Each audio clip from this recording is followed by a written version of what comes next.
All convex discs and 9 for the big concave ones. The solid points of fixation for the legs were the bolts which protrude from the outer shell and anchor the legs of the discs.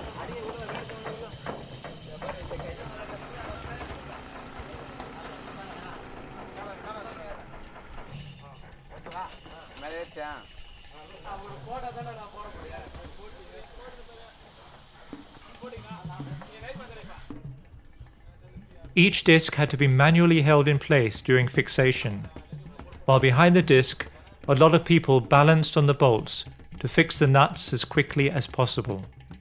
The big discs are between 2 meters 20 and 2 meters 40 in diameter and weigh 190 kilos, while the small ones measure 1 meter 30 to 1 meter 60 across and weigh 110 kilos.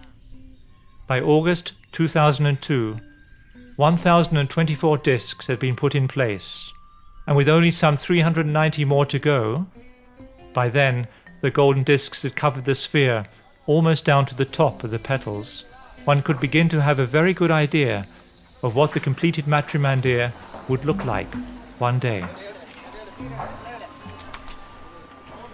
But in June 2004, a major setback occurred. The waterproofing layer on the outer skin had begun to peel off in places, detaching itself from the surface of the ferrocement shell. The German manufacturer sent over its engineers and discovered after some tests that the company had in fact supplied the wrong primer. Fortunately, the whole process had been guaranteed by the company, so the complete waterproofing layer of the entire structure was redone at their cost.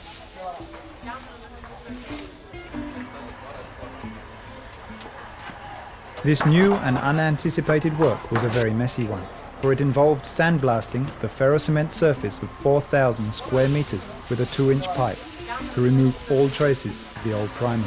It also delayed the work on the inner skin for some time. As soon as the sandblasting team left, the waterproofing team took over. A layer of transparent primer had to be painted onto the clean surface. Solutions A and B were mixed on the spot and applied within 15 minutes time. A fleece was soaked into the remaining mixture and laid flat on the spot, and the edges had to be trimmed to fit together accurately. A final coat of paint sealed the outer skin for hopefully a very long time.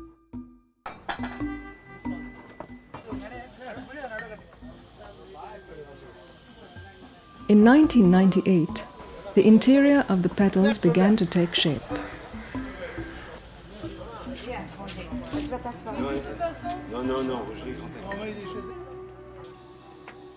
The entrance corridors were clad in red Agra stone, the floors with granite slabs. The egg-shaped inner space was later painted in a single color from top to bottom.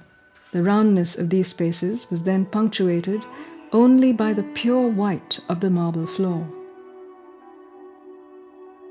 Each of the 12 petals was named according to the 12 attributes given by the Mother. 8 are attitudes to the divine, and the last 4 towards humanity, all of which together qualify an integral human being. Each attribute had a particular color given by the Mother, and based on this, the color of each room was chosen. The result of research into the meaning behind each of these attributes gave inspiration for the window shields. The white-colored shields are double-layered and curved inwards. Both layers consist of a sheet of translucent fiberglass.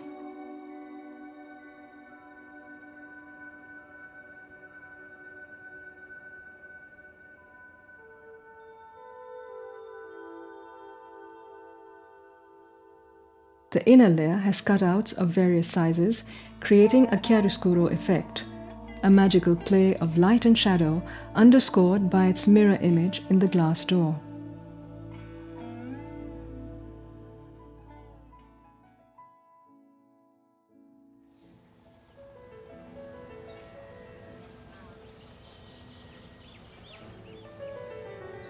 Underneath the sphere, a water tank was constructed in 1991 to catch the heavy monsoon rains. This bottom tank joins the lower petal foundations. It was then covered with a large concrete slab, on top of which sits a lotus pond measuring 7 meters across. The 216 marble slabs, shaped like flower petals, are arranged in 9 overlapping concentric circles. The ray of sun, having passed through the inner chamber, travels downward through the center of the staircase and falls upon the center of the lotus pond.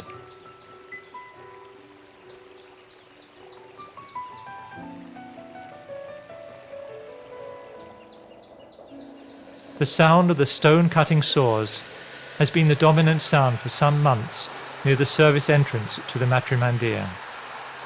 Giant blades cut into 15-centimeter thick granite slabs.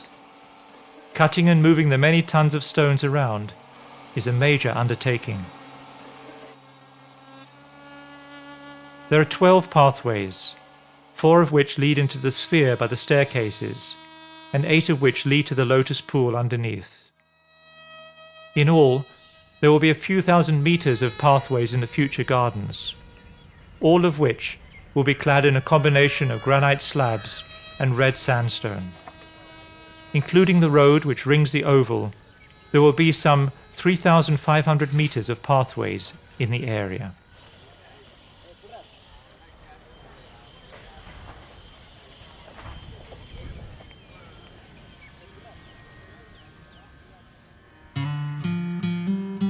In the beginning of 2006, 36 years after the laying of the foundation stone, the Matrimandir team could foresee that they would be able to complete the structure within the year 2007.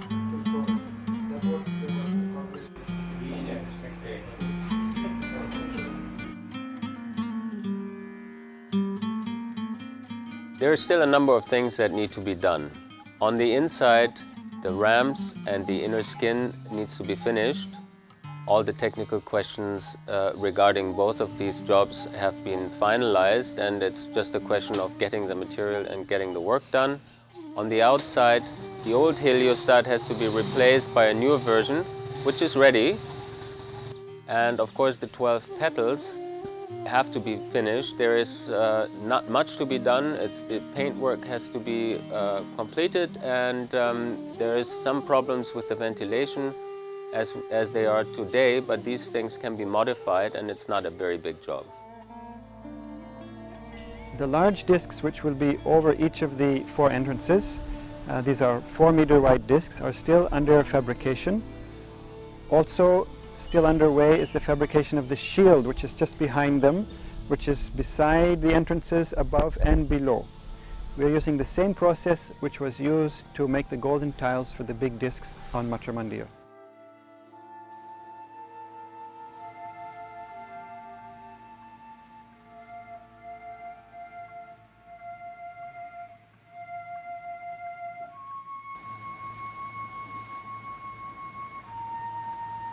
After years of experimenting with different materials, such as fiberglass, reinforced plastic and colored glass, the decision has been made to go for a flame-retardant, translucent fiberglass fabric imported from France.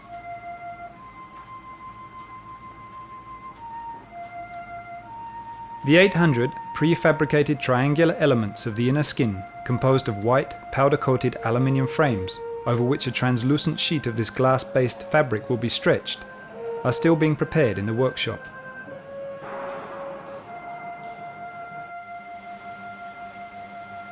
The triangles will be fitted in place after the cement beams of the spherical shell of Matrimandir have been painted and the security nets in the upper rows are installed.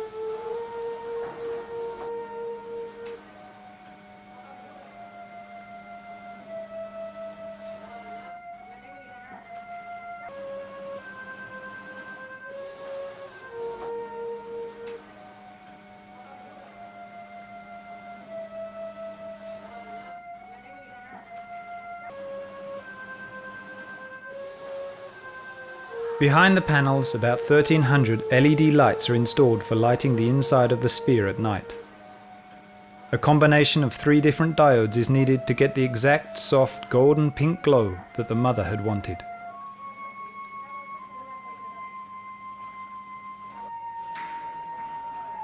The work of finalizing the ramps will take several months to complete.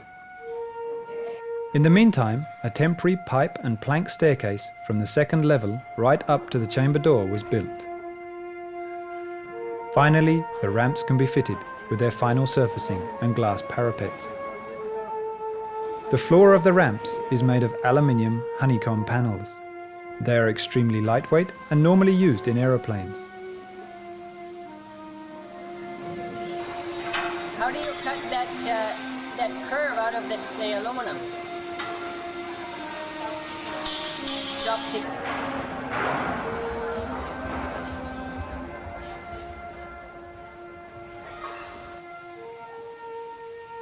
The aluminium channels which hold these parapets are being manufactured and installed.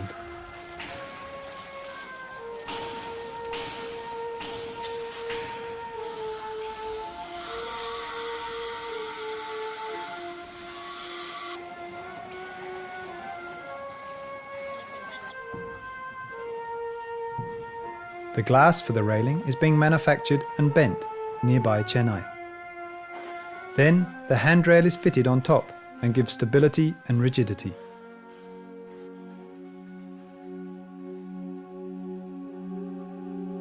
And so, as the work advances, the soul of Auroville gradually becomes more and more manifest.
All convex discs, and 9 for the big concave ones. The solid points of fixation for the legs were the bolts which protrude from the outer shell and anchor the legs of the discs.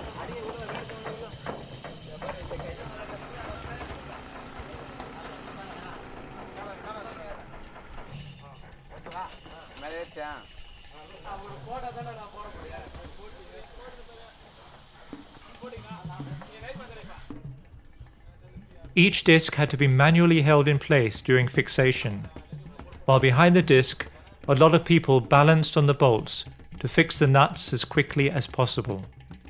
The big discs are between 2 meters 20 and 2 meters 40 in diameter and weigh 190 kilos, while the small ones measure 1 meter 30 to 1 meter 60 across and weigh 110 kilos. By August 2002, 1,024 discs had been put in place, and with only some 390 more to go, by then the golden discs had covered the sphere almost